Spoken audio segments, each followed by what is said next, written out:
স্বাগত খেলা যোগে আপনাদের সাথে আছি খালিদ জামিল। বিসিবির বল আরো একবার গিয়ে পড়ল আদালতের বারান্দায়। সপ্তাহের শেষ কার্যদিবসে তামিম ইকবালের অ্যাডহক কমিটির অবৈধ ঘোষণার নির্দেশনা চেয়ে হলো রিট, আর খানিক বাদেই তামিমের প্রেস কনফারেন্স। বোর্ড সভাপতি বলছেন অবৈধ উপায়ে নির্বাচন হয়েছিল বলেই দায়িত্ব নিতে হয়েছে তাদের, আর ডেডলাইনের কয়েক সপ্তাহ আগেই ফ্রি অ্যান্ড ফেয়ার ইলেকশন আয়োজনের প্রসেস চলছে। রিপোর্টে বিস্তারিত। ক্যালেন্ডারের পাতা গুনে এসেছিল বিসিবি নির্বাচন, কিন্তু সেটাকে তার নিজের গতিতে চলতে দেয়া হয়নি। নির্বাচনকে করা হয়েছিল প্রভাবিত। তৎকালীন অন্তর্বর্তী সরকারের যুব ও ক্রীড়া উপদেষ্টা আসিফ মাহমুদ সজীব ভুইয়া সেটা কখনো অস্বীকারও করেননি। তার বাইরে ক্রীড়া পরিষদের করা তদন্ত কমিটির রিপোর্টেও উঠে আসে সরকারের হস্তক্ষেপের কথা। বিশেষ করে ভোটার বা কাউন্সিলর কারা হবে সেটা পুতুল নাচের মতো সাজানোর সত্যতা পাওয়া যায় ওই তদন্তে। বিগত সব ইলেকশনে স্পেশালি জেলা বিভাগ থেকে যারা আসেন, এটা বাধ্যতামূলক করাটা আমরা ঠিক মনে করি না। আমরা মনে করি না কনস্টিটিউশনালি এটা রাইটও, যেটা হলো যে অ্যাডহক কমিটি করে দিব, এটার থেকেই নিতে হবে। যখন ইচ্ছা আপনি ওখান থেকে একজনকে বের করে দিবেন আপনার সাপোর্টের জন্য, যখন ইচ্ছা আপনি ঢুকাই দিবেন। এসব নিয়ে কিন্তু আমরা বিগত অনেক কিছু ইস্যু নিয়ে অনেক কিছু বলেছি। সেই কমিটির সুপারিশ অনুযায়ী বিসিবির জন্য একটি 11 সদস্যের অ্যাডহক কমিটি গঠন করে জাতীয় ক্রীড়া পরিষদ, যাদের মূল দায়িত্ব হবে একটা ফ্রি অ্যান্ড ফেয়ার ইলেকশন আয়োজন করা। তামিম ইকবাল বলছেন যে কাজ তারা করতে এসেছেন সেই নির্বাচনের প্রক্রিয়া শুরু হয়েছে, আইনি পরামর্শ নেওয়া হয়েছে এবং আরও হবে। গঠনতন্ত্র মেনে জাতীয় ক্রীড়া পরিষদের বেঁধে দেওয়ার সময়সীমার কয়েক সপ্তাহ আগেই হবে নির্বাচন। 3 তারিখে একটা বোর্ড মিটিং করে ইলেকশনের প্রসেস স্টার্ট করে দেওয়া। সো যদি ইলেকশনের প্রসেস স্টার্ট হয়ে যায়, নর্মালি 30 থেকে 35 দিনের মধ্যেই ইলেকশন হয়ে যায়। 30 থেকে 45 দিনের মধ্যে ইলেকশন হয়ে যায়। So which is at least 2-3 weeks before আমাদের ডেডলাইন। গেল বিসিবি নির্বাচনে পোস্টাল ব্যালট নিয়েই হয়েছে সমালোচনা করেছেন তামিম ইকবাল নিজেই। সেবারের ভিকটিম, এবারে নিচ্ছেন দায়িত্ব। এখন যদি একটা রুমে বসে সবাই একসাথে বসে যদি করেন, that is a questionable thing, ঠিক না? সো পোস্টাল ব্যালটের যে নিয়মে আছে, ই ভোটের যে নিয়ম আছে, ওগুলো ই ভোটের মতো থাকবে, পোস্টাল ব্যালটের মতো থাকবে। যখন একটা ইসি গঠন হয়ে যাবে, EC is an independent body, it has nothing to do with me. আমার কাজ হলো বা আমাদের কাজ হলো যে আমরা ডে টু ডে অ্যাক্টিভিটিস করতে থাকবো। তামিম ইকবাল যখন এই প্রেস কনফারেন্সে কথা বলছিলেন, তার খানিক আগেই হাইকোর্টে রিট করা হয় এই কমিটিকে অবৈধ ঘোষণা করার নির্দেশনা চেয়ে। ক্রীড়া শিক্ষা শাখার পক্ষ থেকে যে অ্যাডহক কমিটি গঠন করার সেই আদেশকে চ্যালেঞ্জ করে মহামান্য হাইকোর্টে একটি রিট ফাইল দাখিল করি। সেখানে আমরা 7 জন আইনজীবী পাবলিক ইন্টেলিজিগেশন ফোরামে সেই রিটটা দায়ের করি। আমরা বলেছি যে এটি একটি ন্যাচারাল জাস্টিসকে ভায়োলেশন করা হয়েছে, principal of natural justice violation করা হয়েছে। কারণ নির্বাচিত কমিটি, একটা নির্বাচিত সরকার, আর যেহেতু একটা বিধিবদ্ধ সংস্থা, সেইখানে এইরকম একটি নির্বাচিত কমিটি ভেঙে দিয়ে অ্যাডহক কমিটি গঠন করার আইনগত বিধান এবং সাংবিধানিকভাবে এটা ন্যাচারাল জাস্টিসকে ভাঙা হয়েছে। 2018 এর 21 ধারা প্রয়োগ করে নির্বাচিত কমিটি বিলুপ্ত করে 11 সদস্যের অ্যাডহক কমিটি গঠন করা হয়েছিল। সেটার উল্লেখ আছে ওই রিটেই। আইনজীবীরা দাবি করছেন এমন একটি আইনের অস্তিত্ব থাকলেও সেই ধারা অনুযায়ী কোনো নির্বাচিত কমিটিকে ভেঙে দেওয়ার সুযোগ নেই। কিন্তু আলোচিত সেই নির্বাচনে বিনা ভোটেই পাশ করেছিলেন বোর্ড মেম্বারদের একটা বড় অংশ। প্রতিদ্বন্দ্বিতা ছাড়াই সভাপতি নির্বাচিত হন আমিনুল ইসলাম বুলবুল নিজেও। কিন্তু মজার বিষয় যে অভিযোগের প্রেক্ষিতে জাতীয় ক্রীড়া পরিষদ এই সিদ্ধান্ত নিয়েছিল যে তদন্ত কমিটির রিপোর্টের ভিত্তিতে সেই সিদ্ধান্ত নেওয়া হয়েছিল, সেসবের কিছুই এবারের রিটে বলা হয়নি। Khalid Jamil, 71। Captain is waiting for other captain's. অপেক্ষায় আছেন তামিম ইকবাল। সাকিব আসলে তামিমের বিসিবি স্বাগত জানাবে, তবে ক্রিকেটীয় ইস্যু বাদে অন্য সব সমস্যার সমাধান সাকিবকেই করে আসতে হবে জানালেন সভাপতি তামিম ইকবাল। ক্রিকেটের পাইপলাইন মজবুত করতে ভিন্ন এক উদ্যোগ হাতে নিয়েছে বিসিবি। দর্শকদের জন্য তামিম দিলেন স্বস্তির খবর। সাইফুল রূপকের রিপোর্ট। বিসিবি সভাপতি হিসেবে তামিম ইকবাল যোগ্য, ভোট দিয়েছেন স্বয়ং সাকিব। বুধবার বিদেশি সংবাদ মাধ্যম তা ফলো করে প্রকাশ করেছে। 24 ঘন্টা না পেরোতেই এবার সাকিব ইস্যুতে তামিমের কাছে প্রশ্ন। এক সময়ের কাছের বন্ধুকে কি বুকে জড়িয়ে নেবেন? তামিমের আমলেই কি আবার লাল সবুজ জার্সিতে দেখা যাবে সুপার অলরাউন্ডারকে? একজন পার্টিকুলার ক্রিকেটারকে নিয়েই, আমাদের যদি নাম বলতে হয় সাকিবকে নিয়েই আমরা কথা বলছি। But I will also request, যখন আমরা এই প্রশ্নটা করেন, আমাদের 3 জন ক্রিকেটার, 3 জন এক্স ক্যাপ্টেন মাশরাফি মুর্তজা, নাইমুর রহমান দুর্জয়, সাকিব আল হাসান একই ধরনের সিচুয়েশনে আছে। তো it is not right for me two sit here and talk about only one particular cricketer. আমার কাছে মনে হয় যে আমরা যখন প্রশ্ন করব, আপনারাও যখন প্রশ্ন করবেন, please make sure that you are mentioning the other two ex captain. As cricket board আমাদের তরফ থেকে ক্রিকেটিং যেসব জিনিসে আমরা হেল্প করতে পারি, will always there, will welcome them with open arm, যদি ওনাদের ওই সমস্যাগুলো ওনারা সমাধান করে আসেন। সাকিব তামিমের মতো বিশ্বমানের ক্রিকেটার পাওয়া চারটিখানি কথা নয়, তবুও পাইপলাইনে ভালো মানের খেলোয়াড় বাড়াতে ভিন্ন উদ্যোগ নিচ্ছে বিসিবি। ইংল্যান্ডের কাউন্টি ক্রিকেট থেকে অনুপ্রেরণা নিয়ে এখন থেকে জাতীয় ক্রিকেট লিগে প্রতি দলের 2টা আলাদা স্কোয়াড গড়া হবে। এই যে পিকনিক ক্রিকেট যে কথাটা ন্যাশনাল লিগের উঠে আসে, পিকনিক ক্রিকেটের দায় কিন্তু খালি ক্রিকেটাররা না, আমরাও, ক্রিকেট বোর্ডও, কারণ আমরাই ওই কালচারটা তৈরি করে দিয়েছি দেখে আজকে এই কথাগুলো বলতে হয়। সো এখন আর কাউকে বাসার থেকে তুলে আনতে হবে না। একই সময় সেকেন্ড 11-এও হয়তো বা ওই অফ স্পিনার ক্রিকেট খেলতে থাকবে, ফার্স্ট 11 দেখতে পারবে যে সেকেন্ড 11-এর ওই ছেলেটা কেমন পারফরমেন্স করতেছে, নেক্সট ম্যাচের আগে তাকে নিয়ে আসতে পারবে এখানে। সেমভাবে কেউ যদি ফার্স্ট 11-এ স্ট্রাগল করছে, 2টা ম্যাচ 3টা ম্যাচ সে খারাপ খেলছে, আমরা কী করি, তাকে একদম কমপ্লিটলি টিম থেকে সরাই দিই। তখন তার কাছেও একটা অপরচুনিটি থাকবে যে সে সেকেন্ড 11-এ এসে ম্যাচগুলো খেলে, প্রবলি 1-2টা ম্যাচ ভালো খেলে তার একটা আবার চান্স থাকবে সামনে এসে যাওয়ার। সেকেন্ড 11-এ যে এই টুর্নামেন্টটা হবে, এখানে কি সুযোগ সুবিধা খুব বেশি থাকবে? না, অবশ্যই না। মিনিমাম স্ট্যান্ডার্ডে যেসব দেওয়ার দরকার, মিনিমাম ম্যাচ ফিস থাকবে। ওই ছেলেগুলোর মধ্যে ওই হাংগ্রিনেসটা আনতে হবে যে ওই যে 65,000 টাকা বেতন করেছি বা 1 লাখ টাকার ম্যাচ ফি করেছি, ওটাকে চ্যালেঞ্জ করা। কেমনে সেকেন্ড 11 থেকে তারা ওই পারফরমেন্স করে ফার্স্ট 11-এ ঢুকতে পারবে, এই কম্পিটিশনটা ক্রিয়েট করার দায়িত্ব হলো আমাদের। দর্শকরা হলেন ক্রিকেটের সবচেয়ে বড় স্টেক হোল্ডার। তাদের সুবিধার কথা ভেবেই নানান পদক্ষেপ নিচ্ছে তামিমের বিসিবি। ইতোমধ্যেই বিশাল বিশাল ফ্যান লাগানোর কাজ চলছে। মিরপুর স্টেডিয়ামের যে পাশে ছাউনি নেই, সেখানেও দেখা যাবে ক্যানোপি। ছাউনির উপরে থাকবে সোলার প্যানেল। তো বছরে কোনো ডেভেলপমেন্ট না হওয়ার সবচেয়ে বড় কারণ দেখব না, করব। Let us try to do something different, let us start. গ্যালারিতে মাথার উপর শেড থাকবে, এটা কে চায় না? কেন আমরা মানুষকে কষ্ট দিতে চাবো? নতুন করে একটা ক্রিকেটের টুর্নামেন্ট ইমপ্লিমেন্ট করা, যেটা বাংলাদেশ ক্রিকেটের জন্য ভালো হবে, এটার জন্য কে বাধা দিবে আপনাকে? আমি শিওর যারাই আসবে তারাই এটা নিয়ে কাজ করবে। তামিম বিসিবির মসনদে বসেছেন সপ্তাহ 3 হলো। এই কদিনেই ভিন্নধর্মী সব উদ্যোগ নিয়ে কাজ করে ক্রিকেটাঙ্গনে প্রশংসায় ভাসছেন। সাইফুল রূপক, 71। ওয়ানডে সিরিজে ভরাডুবির পর এবার টি-20 সিরিজও হাতছাড়া করলো বাংলাদেশ নারী ক্রিকেট দল। দ্বিতীয় ম্যাচে বাংলাদেশকে 21 রানে হারিয়ে 1 ম্যাচ হাতে রেখে সিরিজ জিতল শ্রীলঙ্কা। টস হেরে ব্যাট করতে নেমে শুরুতে তেমন সুবিধা করতে পারেনি লঙ্কানরা। পঞ্চম ওভারে হাসিনী পেরেরাকে ফিরিয়ে উদ্বোধনী জুটি ভাঙেন ফারিহা ইসলাম, তৃষ্ণা। চতুর্থ উইকেটে 37 বলে 61 রানের জুটি গড়েন হর্ষিত মাধবী ও নীলাক্ষিকা সিলভা। শেষ পর্যন্ত কোনো উইকেট না হারিয়ে 154 রান তোলে লঙ্কানরা। রান তাড়ায় দারুণ শুরু করে বাংলাদেশ। কোনো উইকেট না হারিয়ে পাওয়ার প্লেতে 46 রান তোলেন দিলারা আক্তার দোলা ও জুরাইরিয়া ফেরদৌস। সপ্তম ওভারে উদ্বোধনী জুটি ভাঙেন কবিশা দিলহারি। এরপরেই একে একে 3 রান আউটের শিকার হন জয়িতা, নিগার ও সুবহানা মোস্তারি। আর তাতেই 21 রানে হারের মুখ দেখে টাইগার্সরা।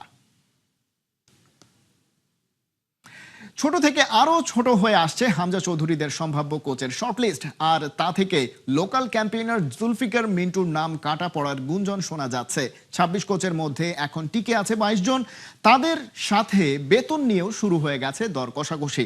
গোলকিপিং কোচের তালিকায় ইউরোপ আমেরিকানদের সাথে আছেন একজন ভারতীয়। সিভি জমা দেওয়ার শেষ দিনে বাছাই কমিটির সদস্য ইকবাল হোসেনের সাথে কথা বলেছেন শেখ আশিক।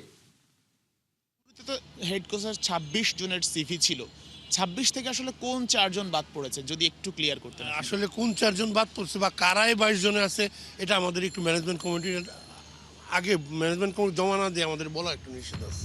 22 থেকে কাটা পড়েছে 4টা নাম। সামাজিক মাধ্যমে গুঞ্জন লোকাল কোচ জুলফিকার মাহমুদ মিন্টুর জায়গা হয়নি শেষ পর্যন্ত। আসলেই কি বাদ পড়াদের একজন মিন্টু নাকি 4 জনই ভিনদেশি? আমরা যারা 4 জন এই কমিটিতে আছি, আমাদের কারো মুখ থেকে কিন্তু কেউ কখনো শুনেননি যে সে বাদ পড়েছে, সে আছে। তো আমার বিশ্বাস যে এটা আমাদের এই কমিটির 4 জনে কেউই মুখ প্রকাশ করেনি। আমি আসলে এই মুহূর্তে আপনাকে বলতে পারবো না, তবে আপনারা 2-1 দিনের মধ্যে লিস্টটা পেয়ে যাবেন। রোজারিও মিকেল, ব্রাজিলের অলিম্পিক জয়ী কোচ, এবং তার সিভিটা 25 পাতার সিভি দেখেছেন। তাকে নিয়ে আসলে কতটুকু আপনারা চিন্তা করছেন? তাকে আমরা এটুকু বলতে পারি যে তাকে আমরা আমাদের এই সংক্ষিপ্ত লিস্টে রেখেছি। রোজারিও মিকেল প্লেইং ক্যারিয়ারে নিজেই ছিলেন গোলরক্ষক, তাই তাকে সাইন করাতে পারলে হাই প্রোফাইল গোলকিপার কোচ হয়তো না হলেও চলবে। এ বিষয়ে কি ভাবছে বাফুফে? এরকম আলোচনা হয়নি, আমরা যেহেতু হেড কোচ হিসাবে দেখছি। আর গোলকিপারের সিভি যেটা 32-33 জনের জমা পড়েছিল, ওখান থেকে আমরা 10 জন বাছাই করেছি। কোচের বেতন নিয়ে আমরা একটা আলোচনা শুনেছিলাম, সম্ভবত কোনো ধরনের আলোচনা হয়েছে কি না, আপনাদের মধ্যে? কোচের বেতনটা কি, বেতনটা তো আসলে আগে প্রাথমিক সিলেকশনের পরে একজনের সাথে কথা বলবো, সে কি, তার কি ফ্যাসিলিটি চায়, সে কি চায়। আমরা বেতন সময় আমাদেরকে বলা হয়েছে যে 300 সামথিং সিভি পড়েছে, ওখান থেকে একটা সংক্ষিপ্ত লিস্ট করার জন্য। বেতনের অবকাঠামো, বেতন কত হবে, বেতন কত দেবে, এ ব্যাপারে আমাদেরকে দায়িত্ব দেওয়া হয়নি। 15 থেকে 30 হাজার ডলারের মধ্যে বেতন থাকতে হবে, এর বাইরে গেলে ফেডারেশনের পক্ষে আসলে এরকম কোনো বাইন্ডিংস আমাদেরকে দেওয়া হয়নি। আমাদেরকে শুধু বলা হয়েছে যে সিভির থেকে যাদেরকে মনে হয়েছে যে আমাদেরকে ভালো লেগেছে, তাদের সিভিগুলো আমরা চয়েস করেছি। গোলকিপিং কোচ নিয়ে আসলে আপনাদের কি বলা হয়েছিল? নুরুজ্জামান নয়ন তার মধ্যে আছে, আপনারা আগেই বলেছিলেন। কোন কোন দেশ থেকে আসলে সিভি পড়েছে গোলকিপিং কোচ? ইউরোপের থেকে পড়েছে, ল্যাটিন আমেরিকার থেকে পড়েছে, তারপর আপনার আফ্রিকা থেকে পড়েছে, মোটামুটি এইরকম। এবং ইন্ডিয়া থেকেও একজন কোচ সিভি জমা দিয়েছিল। ইন্ডিয়া থেকে মানে কি ইন্ডিয়ান নাকি হচ্ছে ইন্ডিয়ায় কাজ করেছে? না, ইন্ডিয়ানই। ইন্ডিয়ান। আচ্ছা, তাকেও আপনারা শর্ট লিস্টে রেখেছেন? এটা আমি এখন আপনার বলতে পারছি না, কারণ আমি আপনার কোনো লিস্ট আমি বলতে পারছি না, কারণ এটা নিষেধ আছে। যেহেতু আজকে ছিল হচ্ছে শেষ দিনটা সিভি জমা দেওয়ার, এবং এরপরে যেহেতু 22 জনের লিস্টও হয়ে গেছে এবং এএফসির কংগ্রেস শেষ হওয়ার পরেই সভাপতি দেশে আসার পরে আমরা মোটামুটি কোচের নামের শর্টলিস্ট এবং ফাইনাল কোচের নামও হয়তো বা জানা যাবে। শেখ আশিক, 71, ঢাকা। বাংলাদেশ ফুটবল লিগে আজ ছিল ব্লকবাস্টার গেম উইক। কুমিল্লায় নিজেদের হোম ভেন্যুতে বসুন্ধরা কিংসের মুখোমুখি হয়েছিল বর্তমান চ্যাম্পিয়ন ঢাকা মোহামেডান। এই ম্যাচে মোহামেডান এগিয়ে থেকেও শেষ পর্যন্ত হার নিয়েই মাঠ ছেড়েছে। শহীদ ধীরেন্দ্রনাথ দত্ত স্টেডিয়ামে 28তম মিনিটে মোহামেডানের খেলায় লিড নেয়। উজবেক মিডফিল্ডার মোজাফফরভ ভাঙেন ডেডলক। বিরতির আগে সমতা টানে কিংস। রাকিব হোসেনের পাস থেকে গোল করেন ফয়সাল আহমেদ। 68 মিনিটে ফয়সাল আহমেদ ফাহিমের পাস থেকে গোল করে কিংসকে জয় এনে দেন ডরিয়েলটন গোমেজ। এই লিগে তার 15তম গোল এটা। এই জয়ের মাধ্যমে 15 ম্যাচ শেষে কিংস 34 পয়েন্ট নিয়ে শীর্ষে অবস্থান করছে। সমান ম্যাচে 17 পয়েন্ট নিয়ে 6 নম্বরে মোহামেডান। অন্যদিকে 2-2 গোলে ড্র হয়েছে ব্রাদার্স ইউনিয়ন ও আরামবাগ ক্রীড়া সংঘ মধ্যকার ম্যাচটি। সেখানে রেফারির লাল কার্ড ফিরিয়ে নেয়ার ঘটনায় তৈরি হয়েছে বিতর্ক।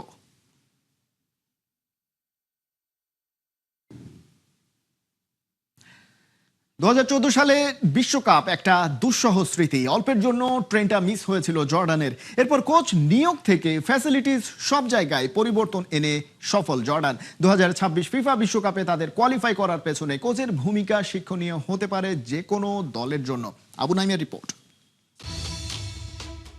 We are not underdogs, we can surprise the world. ভাঙাচোরা একটা দল নিয়ে ধরেছিলেন বাজি। কোচ হয়ে করা মাস্টারি না করেও জামাল সাল্লামি জর্ডান ফুটবল দলকে শিখিয়েছেন এভাবেও ফিরে আসা যায়। 2014 বিশ্বকাপে কোয়ালিফাই করার খুব কাছে গিয়েও খেলা হয়নি জর্ডানের। মাঝে কেটে গেছে রাশিয়া কাতার আসর। এরপর 2026 বিশ্বকাপে কোয়ালিফাই করে জর্ডান। এক যুগ ধরে কি এমন ফর্মুলা অ্যাপ্লাই করলো অ্যারাবিয়ানরা? শেফ ভালো হলে রান্না ভালো হওয়ার আশা করতেই পারেন, আর সে তাগিদেই মরক্কো থেকে ডেকে আনা হয় কোচ জামাল সাল্লামিকে। এসেই জর্ডান ফুটবলকে ইন্ট্রোডিউস করান স্পোর্টস সায়েন্সের সাথে। প্লেয়ারদের ওপর চাপ বাড়িয়ে ট্রাই করে দেখেন ওদের শারীরিক সক্ষমতা কতটুকু। এক ম্যাচের জায়গায় সপ্তাহে আয়োজন করেন 2 ম্যাচ। বিশেষ এক লিগও চালু করেন শুধু বিশ্বকাপের প্রস্তুতি হিসেবে। যেহেতু প্রযুক্তির সাথে জর্ডান পরিচিত হয়ে গেছে, তাই ইনজুরি বা ওয়ার্কলোড ম্যানেজমেন্টের হিসেবটা ভালোভাবেই রেখেছে, আর তাতে দলও থেকেছে ইনজুরি মুক্ত। ট্যাকটিক্যালি আগের চেয়ে জর্ডানকে আরো অ্যাগ্রেসিভ খেলার পদ্ধতিটা শেখান, যার ফল মেলে ইরাক, মিশর, কুয়েতের বিপক্ষে। সেই সাথে আর্জেন্টিনাকে হারানো সৌদি আরবকেও বলি করে হারায় জর্ডান। মরক্কোর মতো টপ র্যাঙ্ক দলের বিপক্ষেও করে ফাইট। আত্মবিশ্বাস বাড়াতে ছোট ছোট ইনোভেশনে মনোযোগ দেন কোচ। বলেন, ফুটবল শেখাতে আসেনি, ভালো ফুটবল কিভাবে খেলতে হয় সেটাই দেখাতে এসেছি। জর্ডানের ফুটবল আগ থেকেই ছিল দারুণ শেপে, কিন্তু কোথাও কিছু একটা মিসিং ছিল, আর সেটা ওদের কোয়ালিটিফুল একজন ম্যানেজারের। অভিজ্ঞ কোচ মিলে যাওয়ায় ফুটবলাররাও ফেরেন দারুণ ছন্দে। লিগ 1-এ খেলা মুসা আলতামারি, ইয়াজান নুরদের ব্যবহারটা ঠিকঠাকই করেন কোচ। আর তাতে প্রথমবার বিশ্বকাপ খেলার গৌরবটাও অর্জন করে জর্ডান। বিশ্বমঞ্চে ওরা কেমন করতে পারে তার একটা নমুনা বিভিন্ন সময় দেখিয়েছে দলটি। তবে গ্রুপ জেতে ওদের প্রতিপক্ষ আর্জেন্টিনা। মেসিদের বিপক্ষে নেমে দারুণ কিছু করে ইতিহাস গড়ার লক্ষ্যটা ওদের নিশ্চয়ই থাকবে। আবু নাইম, ৭১। মেট্রোপলিটানোর গর্জন ছিল আতলেটিকোয়, কিন্তু স্কোর বোর্ডে লেখা রইল সমতা। পেনাল্টির নাটকে মোড়ানো এক সেমিফাইনাল লড়াই, যেখানে আর্সেনাল এগিয়েও জিততে পারল না, আর আতলেটিকো সুযোগ পেয়েও শেষ আঘাতটা হানতে ব্যর্থ। চ্যাম্পিয়ন্স লিগের প্রথম লেগ ১-১ ড্র। লন্ডনের আগে সব হিসেবই খোলা। জুবাইর নূরের ম্যাচ রিপোর্ট।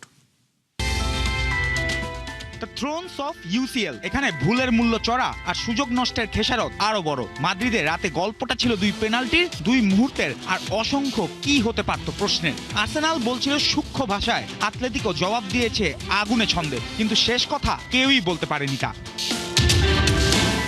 ম্যাচের শুরুটা ছিল একদম হিসেবি। আতলেতিকোর প্রথম হুমকি আসে হুলিয়ান আলভারেজের শটে, কিন্তু ডেভিড রেয়া ছিলেন দেয়াল হয়ে। উল্টো প্রান্তে ননি মাদুয়েকের বাঁকানো শট পোস্টে ঘেঁষে বেরিয়ে গেলে তখনই বোঝা যায় লড়াইটা হবে কেউ কারে নাহি ছাড়ে সমানে সমান। দুই দলই ছিল সাবধানী, রক্ষণ ছিল সুশৃঙ্খল।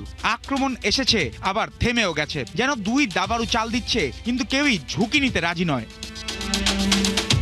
তারপর ৪৪তম মিনিট, ম্যাচে প্রথম বড় বিস্ফোরণ। বক্সে ফাউল, রেফারির বাঁশি, স্পট কিক, আর সেই দায়িত্ব নিয়ে নির্ভুল শটে আর্সেনালকে এগিয়ে দেন Swedish striker Viktor Gyokeres. Champions League সেমিফাইনালে গোল করা প্রথম সুইডিশ হিসেবেও ইতিহাসে নাম লিখে ফেললেন তিনি। দ্বিতীয়ার্ধে গিয়ার বদলে মাঠে নামে অন্য এক আতলেতিকো। দিয়াগো সিমিওনের কৌশল বদল, ছক বদল, আর সঙ্গে সঙ্গে বদলে যায় ম্যাচের গতি। আক্রমণের ঢেউ একের পর এক আছড়ে পড়ে আর্সেনালের ডিফেন্সে। ৫৬তম মিনিটে আসে তার প্রতিদান। বেন হোয়াইটের হাতে বল লাগায় ভিএআর এর সাহায্যে পেনাল্টি, আর স্পট কিকে নির্ভুল আলভারেজ। হিসাবের খাতায় ১-১। মাত্র ৪১ ম্যাচে চ্যাম্পিয়ন্স লিগে ২৫ গোল। আর্জেন্টাইনদের মধ্যে দ্রুততম এই মাইলফলক এখন তার দখলে। এরপর যেন একক আধিপত্য আতলেতিকোর। গ্রিজম্যানের শট ক্রসবারে, লুকম্যানের একের পর এক মিস, রায়া দারুণ সেভ, সব মিলিয়ে গোলের সামনে দাঁড়িয়ে থেকেও গোল পায়নি স্বাগতিকরা। শেষ দিকে আবার নাটক। এবিচিরে এজেকে ফাউল, রেফারির পেনাল্টির বাঁশি, কিন্তু ভিআর এর পর সিদ্ধান্ত বদল। আর্সেনালের ক্ষোভ, আতলেতিকোর স্বস্তি। ম্যাচে উত্তেজনার শেষ অধ্যায় যেন এখানেই শেষ। পরিসংখ্যানেও খানিকটা এগিয়ে আতলেতিকোর শট ১৮, আর্সেনালের ১১, কিন্তু হিসাবটা এখনো বাকি। সব চোখ এখন লন্ডনে। ফিরতি লেগে নির্ধারণ হবে কে পাবে ফাইনালের টিকিট। জুবায়ের নূর, ৭১। এই ছিল এখনকার খেলা যোগে। সরাসরি সংবাদ আর অনুষ্ঠান দেখতে চোখ রাখুন ৭১-এর ফেসবুক পেজে এবং সাবস্ক্রাইব করুন ৭১-এর ইউটিউব চ্যানেল। ৭১-এর সাথেই থাকুন।